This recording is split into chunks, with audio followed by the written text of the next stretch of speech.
самая большая зона детская для школьников.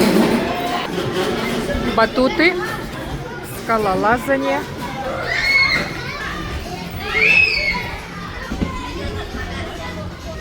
Стена.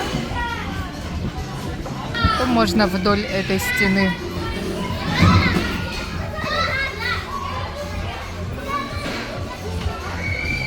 И продолжается